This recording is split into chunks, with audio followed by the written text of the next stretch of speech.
ચલો બધાને જય શ્રી કૃષ્ણ.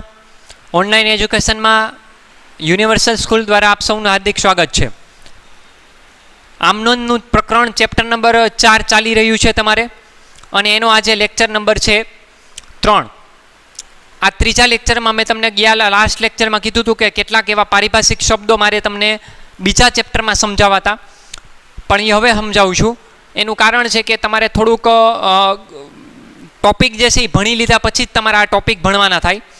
એટલે અમુક એવા વિશિષ્ટ શબ્દો છે, પારિભાષિક શબ્દો, કે એની તમારે સમજૂતી લેવી ફરજિયાત છે. ખાતાના પ્રકાર ઓળખતા હતા ત્યારે આમાંથી કેટલાક નામ આવ્યા જ હતા તમારે. 21 જેટલા પારિભાષિક શબ્દો છે વધારાના. આ તમારા નોલેજમાં એક પ્રકારનો વધારો કરશે અને આના પાકા કરવા ફરજિયાત છે. આ તમારું નોલેજ જે છે ને એમાં થોડોક ઉમેરો કરશે. આ અલગ અલગ પ્રકારના નામ છે. મેં અત્યારે 10 લખ્યા છે બોર્ડ ઉપર. કેટલાક વિશિષ્ટ શબ્દોની સમજૂતી લાસ્ટ બીજા લેક્ચરની અંદર આ ચેપ્ટરના આમનોંધની અંદર મેં તમને એક દાખલો ગણાવ્યો છે અને એક હોમવર્કમાં આપ્યો છે. ત્યાર પછી તરત જ તમે 2 દાખલા ગણેલા હોવા જોઈએ તમારી ફેરબુકમાં પાકા ચોપડામાં. એટલે કે ચેપ્ટર નંબર 3 આમનોંધની અંદર તમે 2 દાખલા ગણ્યા છે. સ્વાધ્યાયનો દાખલો ગણાવ્યો, એક ઉદાહરણનો ઘરે ગણવા આપ્યો, ઉદાહરણ પહેલું. એ 2 દાખલા ગણાય એટલે તરત જ તમારા પારિભાષિક શબ્દો જે છે એ પહેલાં લખી લેવાના પાકા ચોપડામાં. પછી તમારે વિડીયો દ્વારા સમજૂતી પ્રાપ્ત કરવાની છે. જો ન લખ્યા હોય તો પહેલાં એવું કરજો, થિયરી હંમેશા આવી રીતે જ ભણવાની હોય કે સૌથી પહેલાં તમારે શું કરવાનું હોય કે થિયરી જે છે એ તમારે લખી લેવાની અને લખ્યા પછી વિડીયો દ્વારા એની સમજૂતી મેળવવાની. પણ દાખલા ગણતા હોય ને ત્યારે આવું કરાય કે દાખલાઓમાં તો શું હોય, રકમ સામે રાખવી પડે. એટલે સાથે સાથે લખવું હોય. કેટલાક બાળકો લખી શકતા હશે સાથે સાથે, એટલી બધી ઝડપથી આપણે લેતા નથી. અને જો એવું કરવું હોય કે રકમ સામે રાખી અને પછી તમારે વિડીયો દ્વારા સમજૂતી લેવાની અને પછી લખવાનો દાખલો. સમજાય છે બાબત? ચલો, તો એમાં સૌથી પહેલો શબ્દ જે છે એ આવકવેરો. મેં તમને અગાઉ તમને સૂચનાઓ લખાવી હતી અને અત્યારે તો અપ ટુ ડેટ બધું લખેલું જ હશે તમારી પાસે. આવકવેરો એ ધંધાના માલિકની અંગત આવક ઉપર ભરવામાં આવે છે. આપણે જે ભણી છે અભ્યાસક્રમ, એ અભ્યાસક્રમ એકાંકી પેઢીનો અભ્યાસક્રમ ભણીએ છીએ. એકાંકી પેઢી એટલે કે જ્યાં એકલો માણસ ધંધો કરતો હોય. બિઝનેસમાં માલિકી તરીકે વૈયક્તિક માલિકીની પેઢી પણ કહેવાય. તો આવા ધંધાકીય કેમની અંદર માલિક એકલો છે, એ જે પણ કંઈ કમાણી કરે છે અને એ ઘરે લઈ જશે, એને તો કંઈ કોઈને દેવાના નથી થતા, એ ઘરે લઈ જશે. એટલે એની આવક જે છે એ ઇન્કમ ઉપર જે ટેક્સ ભરાય, ઇન્કમ ટેક્સ, આવકવેરો, એ આવકવેરો ધંધાના માલિકનો એક અંગત ખર્ચ ગણવામાં આવશે. ભરશે પૈસા પેઢીમાંથી, પણ એ આવક તો ઘરે લઈ ગયો હોય તો એ તો એની અંગત વસ્તુ થઈ ગઈ, એની અંગત આવક છે. એકલો માણસ છે એટલે હું ભાગીદારી પેઢીની બીજી કોઈ ધંધાકીય એકમના સ્વરૂપની વાત નથી કરતો. કંપની, ખાનગી કંપની, જાહેર કંપની, સહકારી મંડળી એવા કોઈ સ્વરૂપની વાત નથી થતી. અહીંયા એકાંકી પેઢીની વાત થાય છે. તમારે આખે આખું નામું એકલો માણસ બિઝનેસ કરતો એવો જ નામું ભણવાનું છે, હિસાબો, બધા દાખલા, બધા ચેપ્ટરમાં. તો આવકવેરો એ ધંધાના માલિકનો એક અંગત ખર્ચ ગણવામાં આવશે.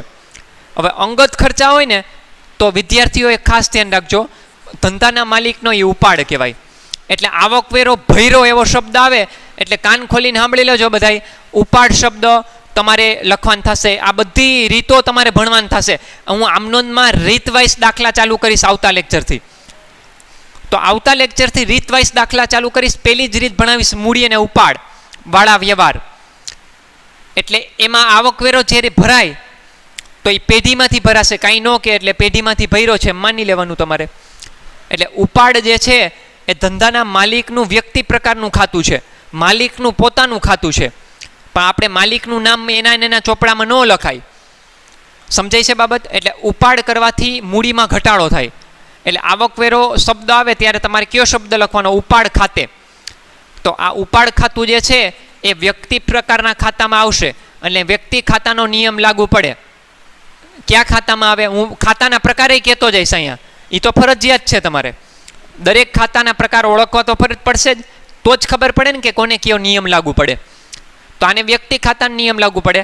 એટલે લાભ લેનાર ખાતે ઉધાર ને લાભ આપનાર ખાતે જમા.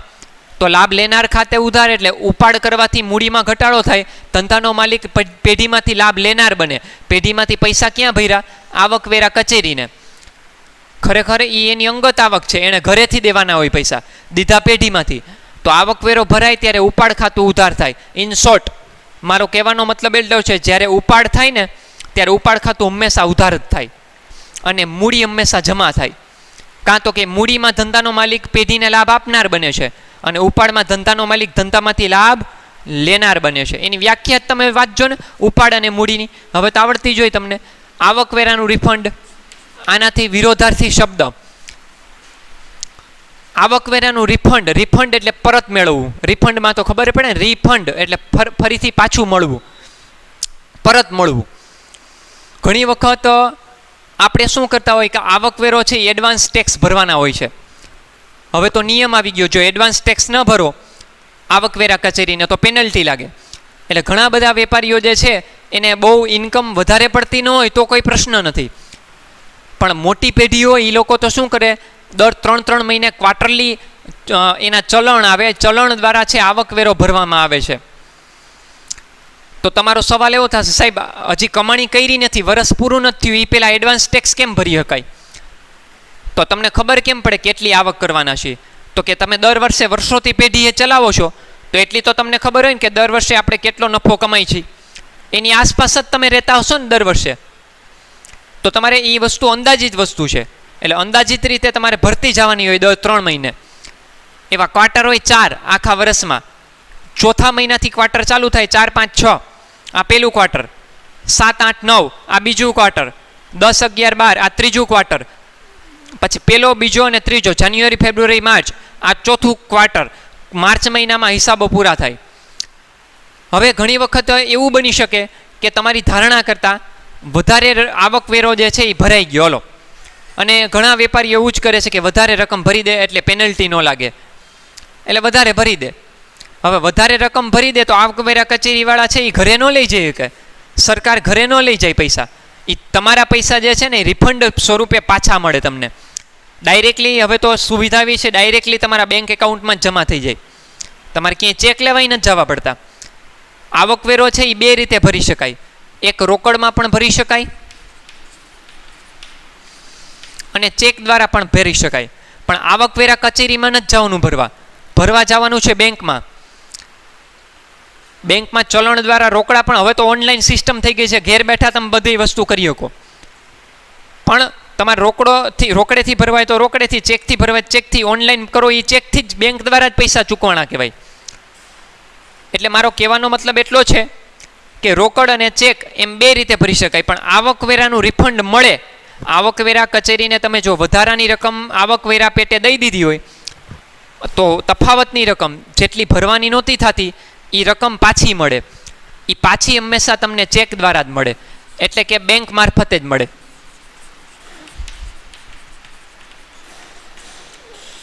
શેના દ્વારા મળે? બેંક મારફતે. એ રોકડમાં ન મળે. અને હવે તો ચેક નથી મળતો, ડાયરેક્ટલી તમારા ખાતામાં જમા થાય. મારો કહેવાનો મતલબ એટલો છે કે આવકવેરાનું રિફંડ મળે એ ચેકથી મળે. હવે વિચારો તમે, જ્યારે ધંધાના માલિક તરીકે માલિકે ધંધામાંથી આવકવેરો ભર્યો હતો ત્યારે એના માટે શું કહેવાય? અંગત ખર્ચ, એટલે ઉપાડ કહેવાય ને, સાચું?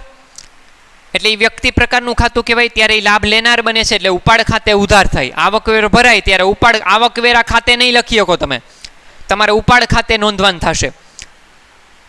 આ બીજો ટોપિક, આવકવેરા રિફંડ. ઈન પૈસા, જે રકમ ભરી હતી એમાંથી થોડીક રકમ પાછી આવી. તો ધંધાના માલિકની મૂડીમાં વધારો થાય. શેમાં વધારો થાય? એટલે આવકવેરાનું રિફંડ મળે ત્યારે માલિકના મૂડી ખાતે એ રકમ નોંધવામાં આવે છે. કેમ? તો કે જ્યારે એ રકમ ભરાતી હતી ત્યારે એ ધંધાના માલિકનો ઉપાડ ગણી લીધો હતો. ઈન પૈસા પાછા ધંધામાં આવે તો ધંધાના માલિકની મૂડીમાં શું થાય? વધારો થાય. એટલે એ મૂડી ખાતે નોંધવામાં આવે છે. એટલે આ પણ વ્યક્તિ પ્રકારનું જ ખાતું ગણવામાં આવશે. વ્યક્તિ પ્રકારનું ખાતું હોવાથી મૂડી ખાતે જમા થાય. ધંધાનો માલિક આ વખતે ધંધાને લાભ આપનાર બને છે, પૈસા પાછા આવી ગયા છે, એટલે એ મૂડીમાં વધારો કરશે. અને મૂડીમાં વધારો કરતા વ્યવહાર હંમેશા મૂડી ખાતે જમા થાય. સમજાય છે હું શું કહેવા માગું છું તમને? એટલે આવકવેરાનું રિફંડ એ હંમેશા મૂડી ખાતે જમા થાય. કેટલાક વિદ્યાર્થીઓ આ વ્યવહારની અંદર મોટામાં મોટી ભૂલ એ કરે છે. જો આવો વ્યવહાર હશે કે ₹500 આવકવેરાનું રિફંડ પરત મળ્યું, ચેકનો ઉલ્લેખ નહીં હોય તોય તમારે માની લેવાનું છે ચેક દ્વારા જ મળ્યા છે, માની જ લેવાનું છે, ચેક દ્વારા જ મળ્યા છે. એટલે બેંક ખાતે ઉધાર થાય અને આવકવેરાનું રિફંડ મળ્યું એટલે હું ગણી લે, ધંધાની ઉપજ ગણી લે. આપણે એમ ભણ્યું હોય ને કે ઉપજ કે આવક ખાતે શું થાય, તો કે જમા. શું મળ્યું, તો કે આવકવેરાનું રિફંડ, તો આવકવેરાનું રિફંડ ખાતે જમા કરો. પણ તદ્દન ખોટી વાત છે. આવકવેરાનું રિફંડ મળે ત્યારે આવકવેરા રિફંડનું ખાતું ન જમા થાય. જેમ આવકવેરો ભરતા હતા ત્યારે આવકવેરા ખાતું ઉધાર કર્યું હતું, તો કે ના. કયું ખાતું ઉધાર કર્યું હતું? ઉપાડ ખાતું. એટલે ઉપાડ ખાતે ઉધાર થયા હતા તો ઈન પૈસા પાછા ધંધામાં આવે તો ધંધાના માલિકની મૂડીમાં વધારો થાય, એટલે મૂડી ખાતે જમા થાય. વ્યક્તિ ખાતું, આ બે કયા પ્રકારના ખાતા કહેવાશે? વ્યક્તિ પ્રકારના ખાતા. કોઈ પૂછે આવકવેરાનું ખાતું બોલો કયા પ્રકારનું ખાતું છે? વ્યક્તિ પ્રકારનું. આવકવેરાનું રિફંડ તો કે ધંધાના માલિકના મૂડી ખાતે નોંધાય, એટલે એ વ્યક્તિ પ્રકારનું ખાતું છે. રાઈટ. પછી છે પાઘડી. ત્રીજો ટોપિક પાઘડી. આનું ચેપ્ટર તમારે ચેપ્ટર નંબર 3 ભાગ પહેલો ધોરણ 12, 12મા ધોરણની અંદર પહેલા જ ભાગમાં ત્રીજું ચેપ્ટર આપણે ભણશું, પાઘડીનું ચેપ્ટર. આખું ચેપ્ટર પાઘડીના મૂલ્યાંકનનું છે, એમાંય વ્યાખ્યા ભણશું. અને અત્યારે લખી છે તમારે ફેરબુકમાં, એ જ તમારે ભણવાની થાય કે કોઈ પણ ધંધાકીય એકમ, સાંભળજો, કોઈ પણ ધંધાકીય એકમની પ્રતિષ્ઠાનું મૂલ્ય દર્શાવતી અદ્રશ્ય અને બિનચાલુ મિલકત એટલે પાઘડી. કોઈ પણ ધંધાકીય એકમની એવી મિલકત છે, અદ્રશ્ય મિલકત છે. આપણે આ ચર્ચા થઈ છે. પાઘડી એટલે શું? તો કે કોઈ પણ ધંધાકીય એકમ જે છે એમની પ્રતિષ્ઠાનું મૂલ્ય દર્શાવતી અદ્રશ્ય અને બિનચાલુ મિલકત એટલે પાઘડી. પ્રતિષ્ઠાનું અદ્રશ્ય મિલકત શું કામ? કે પ્રતિષ્ઠા એટલે આબરૂ, શાખ. તો આબરૂને તમે જોઈ ન શકો. જોઈ શકાય આબરૂને? ન જોઈ શકાય. પણ આબરૂને નાણાંના સ્વરૂપમાં તમે રૂપાંતર કરી શકો. જે પેઢી, જે ધંધાકીય એકમ, જે કંપની, જે સંસ્થા જેની બજારમાં આબરૂ, પ્રતિષ્ઠા ખૂબ સારી હોય ને, તો આવા કંપની પેઢી કે સંસ્થા પાસેથી ગ્રાહકો વસ્તુ લેવાનું પસંદ વધારે કરતા હશે. જેની આપણે નથી કહેતા ઓહો આ પેઢીની તો પ્રેસ્ટીજ બહુ સારી છે બજારમાં. આપણે ઘણીવાર આવું બોલતા હોઈએ છીએ. શું કામ એવું બોલીએ છીએ? કારણ કે ગ્રાહકો એની વસ્તુથી પરિચિત છે, એની વસ્તુથી માહિતગાર છે અને એની વસ્તુ વાપરવાથી પૂરતો સંતોષ પ્રાપ્ત થાય છે. તો આવા પેઢી, સંસ્થા કે કંપની માટે પ્રતિષ્ઠાનું મૂલ્ય કહેવાય. આવી પેઢી બજારમાં જો વેચવા મુકાય ને તો એને એડવર્ટાઇઝ, જાહેરાત કરવાની જરૂર જ ન પડે. રાતોરાત મોઢે માગ્યા પૈસા આપીને કોક લઈ જાય તમારો બિઝનેસ. તો એને કહેવાય પાઘડી. પાઘડી એ પ્રતિષ્ઠાનું મૂલ્ય ધરાવતી અદ્રશ્ય અને બિનચાલુ મિલકત છે ને, જેને ભવિષ્યમાં નાણાકીય એકમમાં રૂપાંતર કરી શકાય, નાણાંમાં રૂપાંતર કરી શકાય. સમજાય છે બાબત? આ તો ખાલી પેઢીની વાત થઈ. તમે એક સામાન્ય કર્મચારીની વાત કરો ને, કોઈ કર્મચારી કોઈ બિઝનેસની અંદર બહુ સારી અને પ્રામાણિકતાપૂર્વક કામ કરતા હોય ને, તો ક્યારેક એની પ્રામાણિકતાની કદર 100% થવાની છે. અને એ કદર રૂપે પણ ઘણી વખત એને પ્રમોશન મળતા હોય છે, ઘણી વખત એના પગારમાં વધારો થતો હોય છે. સમજાય છે બાબત? એમાંય નાણાકીય લાભ થશે. ક્લિયર? એટલે પાઘડી એ ધંધાની કેવી મિલકત છે? બિનચાલુ અને અદ્રશ્ય મિલકત છે. તો આ તો આવડે જ તમને. આ બિનચાલુ મિલકત છે એટલે કયા પ્રકારનું ખાતું કહેવાય? તો કે ધંધાકીય એકમ માટે માલ મિલકત પ્રકારનું ખાતું કહેવાય. બિનચાલુ અને અદ્રશ્ય મિલકત એટલે માલ મિલકત પ્રકારનું ખાતું કહેવાશે. ત્યાર પછી છે પેટન્ટ્સ, ચોથો ટોપિક. પેટન્ટ્સ એટલે કોઈ પણ ધંધાકીય એકમ જે છે, મેં તમને કીધું હતું કે પેટન્ટ્સ, કોપીરાઇટ ને ટ્રેડમાર્ક, આ ત્રણેય એક પ્રકારના લાયસન્સ છે. અને આ લાયસન્સ શીખવા જેવા છે. પહેલાં તો પેટન્ટ્સ વિશે આપણે શીખીએ.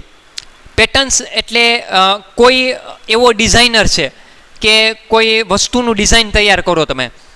કોઈ પણ વસ્તુની તમે ડિઝાઇન તૈયાર કર્યા પછી એનો માલિકી હક સરકાર પાસે નોંધાવવો પડે. એ માલિકી હક પ્રાપ્ત કરવો છે. તમે કોઈ ડિઝાઇન તૈયાર કરી અને તમને એવું લાગે છે કે આ ડિઝાઇન ફેમસ થવાની છે, આને લોકો ખરીદવા માટે પડાપડી કરવાના છે, તો આવી ડિઝાઇન છે ને સરકાર પાસે નોંધાવવી પડે અને એનું લાયસન્સ પ્રાપ્ત કરવું પડે. એના માલિકી હક તમારે પ્રાપ્ત કરવા પડે. આવું કરવાથી થાય શું તો કે તમે જે ડિઝાઇન તૈયાર કરી છે એના જેવી ડિઝાઇન કોઈ તૈયાર નહીં કરી શકે. કરશે તો તમે એની સામે કેસ દાખલ કરી શકશો. પણ ક્યારે? જો આવા માલિકી હક લાયસન્સ દ્વારા પ્રાપ્ત કર્યા હોય તો એની જરૂરી રકમ હોય છે સરકારે નક્કી કરેલી, એ ફી ભરવી પડે. અને એટલું જ નહીં, અમુક સમય પછી તમારે આને રિન્યૂ પણ કરાવવું પડે. આ લાયસન્સને તમારે સરકાર પાસે પાછી જરૂરી ફી ભરી અને એને રિન્યૂ પણ કરાવવા પડે. કોઈ ફેશન ડિઝાઇનર છે એ સરસ મજાના કપડાની ડિઝાઇન પણ તૈયાર કરી અને તમને ખબર હોય તો ફેશન ડિઝાઇન કેટવોક કરતા હોય તો એની અંદર કેટલા લોકો બધા નીચે બેઠા હોય છે. એ કોણ હોય? મોટા ભાગે એ બધા મોટા ભાગે મોટા મોટા ઉદ્યોગપતિઓ કે જે કાપડનું ઉત્પાદન કરતા હોય, તૈયાર કાપડ બનાવતા હોય, તો એવા લોકો હોય છે. અને એને ડિઝાઇન ગમે તો એ માલિકી એક તમારી પાસેથી ખરીદે છે, એને તમારે માલિકી એક વેચવાના, અને એ દ્વારા તમે કમાણી પ્રાપ્ત કરી શકશો. સમજાય છે બાબત? એટલે આ પેટન્ટ્સ પણ એક પ્રકારની અદ્રશ્ય અને બિનચાલુ મિલકત છે, જે ધંધાની માલ મિલકત પ્રકારનું જ ખાતું ગણવામાં આવશે. રાઈટ? પછી છે ટ્રેડમાર્ક. ટ્રેડમાર્ક એટલે આવો એક સિમ્બોલ જોયો હશે તમે, TM અથવા તો રજિસ્ટરનો R. તમે કોઈ પણ સારી નામાંકિત કંપનીની કોઈ વસ્તુ વાપરતા હોય તો એમાં તમને આ મોટા ભાગે જોવા મળશે જ, ટ્રેડમાર્ક અથવા તો રજિસ્ટરનો R. એટલે રજિસ્ટર કંપની છે આ. તમે બાલાજી વેફર્સ નું કોઈ પણ પેકેટ લેશો તો એ પેકેટ ઉપર પાર્લેજીનું બિસ્કિટનું પડીકું લ્યો, બ્રિટાનિયા બિસ્કિટ લ્યો, આવી કોઈ પેકિંગવાળી વસ્તુ સારી કંપની લેશો તો એના નામની ઉપર રજિસ્ટરનો R અથવા ટ્રેડમાર્ક સિમ્બોલ જોવા મળશે. આ શું છે? તો કે કોઈ પણ કંપની, પેઢી કે સંસ્થા એક પ્રકારનું પોતાના એક આગવી છાપ ઊભી કરવા માટે, બજારમાં એક આગવી છાપ ઊભી થાય એટલા માટે કોઈ સંજ્ઞા, કોઈ ચિત્રો, કોઈ એવું લખાણ એવું સરસ મજાનું પસંદ કરી રાખે છે. તો એને રજિસ્ટર કરાવે, એને ટ્રેડમાર્કના સિમ્બોલથી સુરક્ષિત બનાવે, એટલે કે એને સરકાર પાસે નોંધાવી એનું લાયસન્સ હક પ્રાપ્ત કરે. એટલે એના જેવું ભળતું નામ, સંજ્ઞા, ચિત્ર, આવું કોઈ સ્લોગન કે એ કોઈ રાખી ન શકે. દાખલા તરીકે એપલ કંપની છે તો તમને ઓલું સફરજન બટકું ભરેલું દેખાય, એટલે ક્યાંય એપલ લખેલું આવતું નથી, તોય આપણે તરત જ કહી દઈએ છીએ આ એપલ કંપનીની જાહેરાત છે, કહી છે ને આપણે. પછી આપણે પાર્લેજી બિસ્કિટ આગે દુકાનમાં શોકેસમાં પડ્યું હોય ને તો અહીંયાથી વર્તાઈ જાય, ઓલું પાર્લેજીને ઓલું દુકાન ફાફા મારતો હોય એની દુકાનમાં, કારણ કે એટલો બધો માલ ભરાઈ ગયો હોય, વળી ઘડીક અહીંયા રાખતો હોય, ઘડીક માં રાખતો હોય, તો આપણે કહી દઈએ જોર્યું પાર્લેજીનું બિસ્કિટ. કેના ઉપરથી કહી દઈએ આપણે? તો કે નાનું ઓલું બાબુ દોરેલું હોય ને, બેબી દોરેલી હોય, એના ઉપરથી આપણે કહી દઈએ, એનો સિમ્બોલ છે. સમજાય છે બાબત? એટલે મારો કહેવાનો મતલબ એટલો છે કે આવી કોઈ સંજ્ઞા, આવી કોઈ ચિત્ર, તમારા જેવું ભળતું નામ કોઈ બીજી કંપની, પેઢી કે સંસ્થા રાખી શકતી નથી. ટ્રેડમાર્ક કે રજિસ્ટર ફોર્મ હોય તો એ સરકાર પાસે નોંધણી કરાવવી પડે, એનું લાયસન્સ લેવું પડે. એ લાયસન્સ જરૂરી ફી ભરીને ભવિષ્યમાં રિન્યૂ પણ કરાવવું પડે. તો કહેવાનો મતલબ એટલો છે કે આ પણ એક પ્રકારની તમારા ધંધાકીય કામ માટે અદ્રશ્ય મિલકત જ છે. અદ્રશ્ય મિલકત હોવાને કારણે બિનચાલુ મિલકત છે, એટલે આ પણ એક પ્રકારનું માલ મિલકત પ્રકારનું જ ખાતું ગણવામાં આવશે. ધંધાની અદ્રશ્ય અને બિનચાલુ મિલકત છે. અને કોઈ આવું તમારા જેવું ભળતું નામ કે સંજ્ઞા કે ચિત્ર રાખશે તો તમે એની સામે કેસ કરી શકશો. મેં તમને યાદ છે ઝૂમ લેક્ચરની અંદર એક વખત આ ટોપિક ભણાવ્યો હતો, અને છાપાનું કટિંગ મારી પાસે હતું ને, તો એક છાપાનું કટિંગ મેં તમને સ્ક્રીન શેર દ્વારા મેં તમને આખો ટોપિક સમજાવ્યો હતો ત્યારે. ક્લિયર? પછી છે કોપીરાઇટ. હવે કોપીરાઇટનો જો આવો સિમ્બોલ હોય, આવો સી અને રાઉન્ડ કરીને, કોપીરાઇટ સી કરીને રાઉન્ડ કરેલું હશે, એને કોપીરાઇટનો સિમ્બોલ હક કહેવાય. હવે કોપીરાઇટના હક એટલે શું? કે કોઈ પણ લેખક કે કવિ પોતાનું લખાણ હોય, એ લખેલું લખાણને સુરક્ષિત બનાવવા માટે, પોતાના લખાણને સુરક્ષિત બનાવવા માટે કોપીરાઇટના હક, માલિકી હક જે છે એ સરકાર પાસે નોંધાવી અને મેળવે છે. સરકાર પાસે નોંધણી કરાવી અને એના માલિકી હક પ્રાપ્ત કરે છે. કોપીરાઇટના સિમ્બોલથી તમારે એને સુરક્ષિત બનાવવાનું હોય છે. તમને ખબર હોય તો પિક્ચરમાં સ્ટોરી રાઇટર હોય, પિક્ચરોની સ્ટોરી લખનાર હોય છે, ગીતકાર હોય, ગીતને લખનાર હોય, તો આ બધા લોકો જે છે પોતાના ગીત કે પિક્ચરની સ્ટોરી હોય ને લખીને પછી માલિકી હક મેળવે. નહીતર તો કેટલાય લોકો છે એ ચોરી કરી જાય એની લખેલું લખાણને, તો તમે કંઈ કરી ન શકો. પણ એને કોપીરાઇટના સિમ્બોલથી સુરક્ષિત બનાવ્યા હોય તો તમે સામેવાળી વ્યક્તિ ઉપર કેસ કરવા માટે હકદાર બનો છો કે આ તમારું લખેલું લખાણ છે.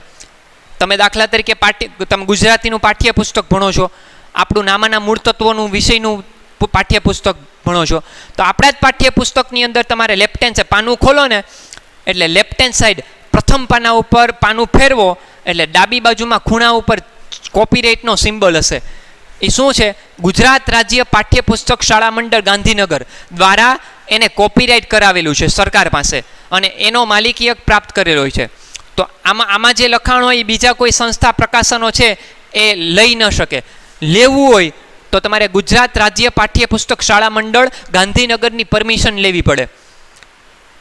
અને એટલું જ નહીં, પરમિશન લીધા પછી તમારે રોયલ્ટી ચૂકવવી પડે.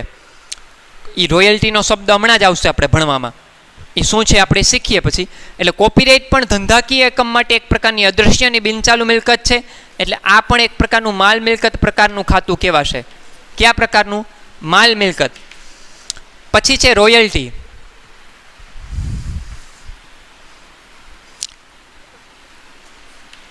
પછી છે રોયલ્ટી. 7મો ટોપિક પહોંચ્યા છીએ આપણે. હવે રોયલ્ટી એટલે શું? તો કે આ 3 ટોપિક મેં તમને જે ભણાવ્યા ને, કયા 3 ટોપિક? પેટન્ટ્સ, કોપીરાઇટ, ટ્રેડમાર્ક અને કોપીરાઇટ. પેટન્ટ્સ, ટ્રેડમાર્ક અને કોપીરાઇટ આ ત્રણેય લાયસન્સ છે.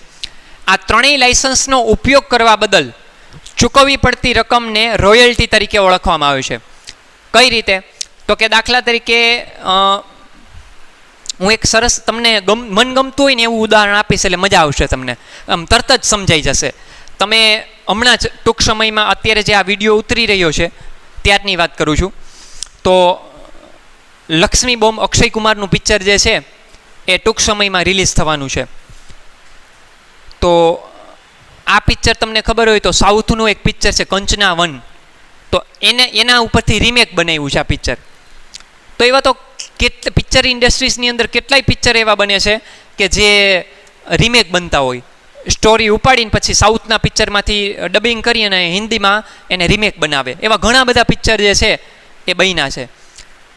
તો કહેવાનો મતલબ એટલો છે કે લક્ષ્મી બોમ્બ જે પિક્ચર બન્યું એ કંચના 1 કે જેના જે ડાયરેક્ટર હોય, સ્ટોરી રાઇટર હોય, એમની પાસેથી માલિકી હક ખરીદ્યા હોય અને માલિકી હક ખરીદીને એને પૈસા ચૂકવાના હોય. તો એ જે રકમ ચૂકવાય ને એને રોયલ્ટી કહેવાય. ઇન શોર્ટ મારો કહેવાનો મતલબ એટલો છે કે પેટન્ટ્સ, કોપીરાઇટ અને ટ્રેડમાર્ક જેવી અદૃશ્ય મિલકતનો ઉપયોગ બદલ ચૂકવવી પડતી રકમને રોયલ્ટી તરીકે ઓળખવામાં આવે છે. ચૂકવનાર માટે એ ખર્ચ છે, સાંભળજો, ચૂકવનાર માટે ખર્ચ અને મેળવનાર માટે શું કહેવાશે? ઉપજ. એટલે આ ઉપજ ખર્ચ પ્રકારનું ખાતું ગણવામાં આવશે. કયા પ્રકારનું ખાતું? રોયલ્ટી ઉપજ ખર્ચ પ્રકારનું ખાતું ગણવામાં આવશે. ચૂકવનાર માટે ખર્ચ, મેળવશે જે પૈસા બરાબર છે એના માટે એ આવક કહેવાશે. હવે બીજું ઉદાહરણ આપું તમને. દાખલા તરીકે માનો કે બ્રિટાનિયા કંપની છે એ બિસ્કિટ બનાવે છે. એ પોતાના ઉત્પાદનના કાર્યમાં પહોંચી નથી શકતી. તો મને એમ થઈ ઈચ્છા કે મારે બિસ્કિટ બનાવવાનું કારખાનું નાખવું છે, પણ બિસ્કિટ બનાવવા માટે મારી પાસે કંઈ અનુભવ નથી. તો મેં બ્રિટાનિયાના માલિક સાથે ડીલ કરી. એને માલિકને સીધો મળી આવ્યો કે ભાઈ મારે તો તમારા સિમ્બોલનો ઉપયોગ કરવો છે, હું તમને ઉત્પાદન કાર્યમાં છે એ હું મદદ કરીશ, હું આખો શેડ ઊભો કરવા માગું છું, કરોડો રૂપિયાના ખર્ચે હું કંપની ઊભી કરી, મારે કોઈ નામ નથી આપવું, મારે માત્ર બિસ્કિટ બનાવવાનો અનુભવ પ્રાપ્ત કરવો છે. એટલે બ્રિટાનિયા કંપનીએ શું કીધું? કાંઈ વાંધો નહીં, આલ્યો ઉત્પાદન કરો, પણ શરત એટલી કે બધે પેકિંગમાં સિમ્બોલ મારો હશે અને હું કહું એ પ્રમાણે તમારે બધી મિશ્રણ જે પણ કાંઈ મટીરિયલ હશે એનું મિશ્રણ અમે જ કરશું. એટલે બ્રિટાનિયા કંપનીનો રજિસ્ટર કંપની છે, ટ્રેડમાર્ક સિમ્બોલથી સુરક્ષિત છે. એ કંપનીનો સિમ્બોલ ઉપયોગ કરવા બદલ મારે રોયલ્ટી ચૂકવવી પડશે. મફતમાં મને શીખવાડશે નહીં કોઈ આ વસ્તુ. એની મોનોપોલી છે આ. એ મોનોપોલી તમે તોડવા જઈ રહ્યા છો. સમજણ પડે છે હું કહેવા માગું છું? એટલે આ એના ઉદાહરણ છે રોયલ્ટીના. પછી તમારે આવ્યું આયાત જકાત, કસ્ટમ ડ્યુટી. 8મો ટોપિક આયાત જકાત એટલે કસ્ટમ ડ્યુટી. કસ્ટમ ડ્યુટી એટલે શું? એ અંગ્રેજી શબ્દ છે, ગુજરાતીમાં એને આયાત જકાત કહેવાય. હવે આયાત જકાત એટલે જ્યારે તમે વિદેશ વેપાર સાથે જોડાયેલા હોય ત્યારે વિદેશમાંથી તમે માલની આયાત કરો, વિદેશમાંથી માલની આયાત કરો તો આપણા દેશની સરકારને તમારે જે ટેક્સ ચૂકવવો પડે, ડ્યુટી જકાત ચૂકવવી પડે, એને આયાત જકાત કહેવાય, અંગ્રેજીમાં કસ્ટમ ડ્યુટી. પણ હવે આ ટોપિક જે છે એ નીકળી ગયો છે. એની જગ્યાએ તમને ખબર છે મેં જીએસટીનું ચેપ્ટર ભણાવ્યું હતું, ગુડ્સ એન્ડ સર્વિસીસ ટેક્સ, વસ્તુઓ અને સેવાઓ કર પરિચય શબ્દ આપણે ચેપ્ટર ભણ્યા હતા, વસેક જીએસટી. એટલે જીએસટી લાગુ પડે છે. એટલે આ અભ્યાસક્રમમાં ક્યાંક તમારે જૂના અભ્યાસક્રમ મુજબ આ શબ્દો ક્યાંક હશે એટલે મેં લઈ લીધો છે. તો આ ખરીદીનો ખર્ચ ગણવામાં આવશે. કયા પ્રકારનો ખર્ચ ગણવામાં આવશે? જ્યારે માલની આયાત એટલે ખરીદી, વિદેશમાંથી માલ ખરીદો તો આપણા દેશની સરકારને તમારે ટેક્સ પે કરવો પડે. તો એ જે જકાત ચૂકવો ને એને કસ્ટમ ડ્યુટી અંગ્રેજીમાં કહેવાય, જે ખરીદનાર પોતે ભોગવે. એટલે ખરીદીનો ખર્ચ છે એટલે કયા પ્રકારનું ખાતું કહેવાશે? તો કે ઉપજ ખર્ચ પ્રકારનું ખાતું ગણાશે. સમજાય છે બાબત? 9મો ટોપિક આવક માલ ગાડા ભાડું. આવક માલ ગાડા ભાડું અને એના જેવો બીજો શબ્દ 10મો જાવક માલ ગાડા ભાડું. બે સમજાવી દો. આવક માલ ગાડા ભાડું એટલે શું? તો કે કોઈ પણ ધંધાકીય એકમ ટ્રાન્સપોર્ટેશન ચાર્જ કહેવાય, કે જ્યારે તમે માલની આયાત કરો, એટલે કે આપણા દેશમાં હાલો એ તો વિદેશમાંથી માલ આયાત કરો તો જે ટ્રાન્સપોર્ટેશન ચાર્જ, વાહન વ્યવહારની સગવડતા લેશો તો એ વાહન વ્યવહારનો ખર્ચ એ તમારે આવક માલ આવે છે એના ઉપર તમારે જે ભાડું ચૂકવવું પડે, આવક માલ ગાડા ભાડું. આ આવ્યો તો ટોપિક આપણે ખાતાના પ્રકાર ઓળખાવતા હતો ત્યારે તો મેં તો ઓરલી સમજાવ્યું હતું, આજે લખીને સમજાવું છું. એટલે આવક માલ ગાડા ભાડું જે છે, દાખલા ત્યારે ઉદાહરણ આપ્યું હતું યાદ હોય તો સિમલાના સફરજનનું. આપણે હોલસેલના ફ્રૂટના વેપારી છીએ તો સિમલાથી આપણે 100 કિલો સફરજન છે એ મગાવ્યા આપણે વેચવા માટે. તો એ હવામાંથી સિમલામાંથી ઉડીને અહીં રાજકોટમાં પડશે સીધા? તો કે ના. તો અહીં સુધી પહોંચાડવા માટે તમારે વાહન વ્યવહારની સગવડતા લેવી પડે. માનો કે ટ્રાન્સપોર્ટ કંપની દ્વારા તમારે માલ આવે છે તો ખરીદનારા પોતે ભોગવશે. વાહન વ્યવહારની સેવા તમે લીધી છે, માલને ધંધાના સ્થળ સુધી પહોંચાડવા માટે તમે જે પણ કાંઈ વાહન વ્યવહારનો ખર્ચ ચૂકવો છો, ટ્રાન્સપોર્ટેશન ચાર્જ અંગ્રેજીમાં, ગુજરાતીમાં એને કહેવાય આવક માલ ગાડા ભાડું. આ પણ એક પ્રકારનો ધંધાકીય એકમ માટે ખરીદીનો ખર્ચ છે. એટલે કયા પ્રકારનું ખાતું કહેવાય? તો કે ઉપજ ખર્ચ પ્રકારનું ખાતું ગણવામાં આવશે. સમજાય છે હું કહેવા માગું છું? પછી છે જાવક માલ ગાડા ભાડું. જાવક માલ ગાડા ભાડું એટલે શું? તો કે એ વેચાણ વિતરણનો ખર્ચ છે. આ કેમ ખરીદીનો ખર્ચ છે એમ આ વેચાણ વિતરણનો ખર્ચ.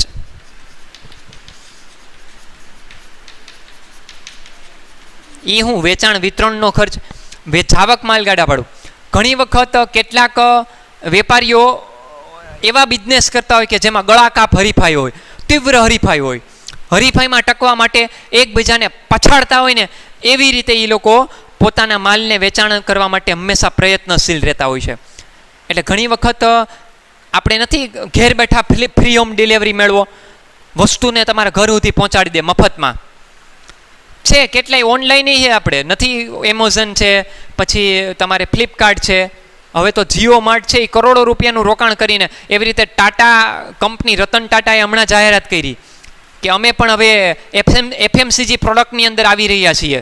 એફએમસીજી એટલે ફાસ્ટ મૂવિંગ કન્ઝ્યુમર પ્રોડક્ટ, કે જે જીવન જરૂરિયાતની વસ્તુઓ છે એ સૌથી વધારે તમારે કામની છે એવી વસ્તુઓ, કે સાબુ, તેલ, ખાવા પીવાની વસ્તુઓ છે, બરાબર છે. તો ટૂંકમાં કહેવાનો મતલબ એટલો છે કે એ દરરોજની વસ્તુઓ જે છે એ તમે જેવી રીતે મોલમાંથી ઘરે લઈ આવો છો એમ ઘેર બેઠા એ લોકો તમને પહોંચાડશે, અને ફ્રી હોમ ડિલિવરી. સમજાય છે બાબત? તો આપણા માટે ફ્રી છે, એના માટે ફ્રી નથી. એને તો જાવક માલ ગાડા ભાડું, એટલે હાચીને ગાડામાં માલ નહીં આવે.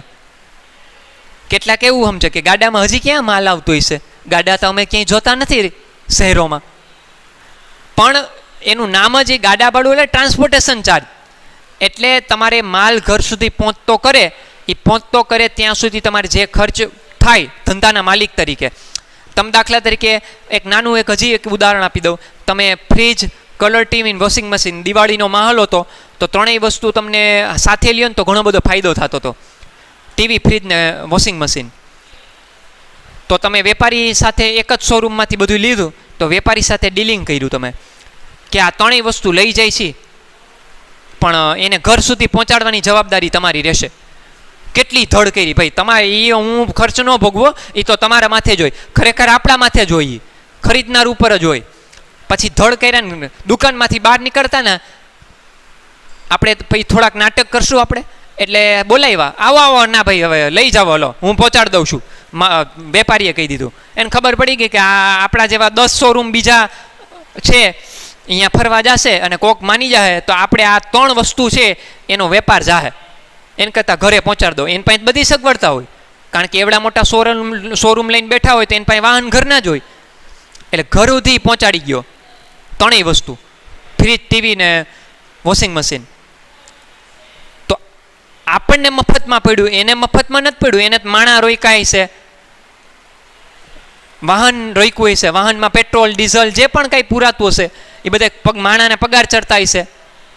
તો આ કહેવાય જાવક માલગાડા ભાડું. પછી ડોમિનોસના પીઝા તમે ફોન કરો એટલે અડધી કલાકમાં 30 મિનિટમાં તમારા ઘરે ડિલિવરી દઈ જશે, એવી જાહેરાત તમે જોવો મફતમાં. એ આપણા માટે મફત છે, એના માટે મફત નથી. જાવક માલગાડા ભાડું, માલ ધંધામાંથી ગયો એના માટેનો ટ્રાન્સપોર્ટેશન ચાર્જ, વેચાણ વિતરણનો ખર્ચ છે, ખર્ચ જ વેચાણ વિતરણનો ખર્ચ. વેચાણને વધારવા માટે તમે આ પ્રયત્ન કર્યો છે, એક એક્સ્ટ્રા ઓર્ડિનરી સેવા આપી છે, એટલે વેચાણ વિતરણનો ખર્ચ. અને એને પણ કયા પ્રકારનું ખાતું ગણાશે? ઉપજ ખર્ચ પ્રકારનું ખાતું ગણવામાં આવશે. સમજાય છે બાબત? તો આ હતા તમારે 21 પારિભાષિક શબ્દોમાંથી મેં તમને અત્યારે 10 ટોપિક ભણાવ્યા આજના લેક્ચરમાં. બાકીના જે 11 છે હું આવતા લેક્ચરમાં ભણાવીશ. આજનો દિવસ અહીં સુધી રાખું છું. અને એક કામ કરજો તમે કે જેટલા ટોપિક મેં તમને આજે ભણાવ્યા એ શાંતિથી વાંચન કરવાના છે. એમને એમ વાંચશો ને તો યાદ રહી જશે, એટલા સરસ રીતે મેં સમજાવ્યા છે. અને ન સમજાય તો ફરી ફરીને તમારી પાસે ફેસિલિટી છે કે વિડીયોને વારંવાર જોવો, ડાઉનલોડ કરી લ્યો, જેથી કરીને તમારે નેટ છે એ વારે ઘડીએ વપરાય નહીં. ડાઉનલોડ તો કરો એટલે તમારી ફોનની મેમરી કંઈ ભરાશે નહીં તો યુટ્યુબમાં પડ્યો જ રહેશે ડાઉનલોડ કરેલો. બરાબર? તો અહીંયા સુધી રાખીએ છીએ આજનો દિવસ. બધાને જય શ્રી કૃષ્ણ.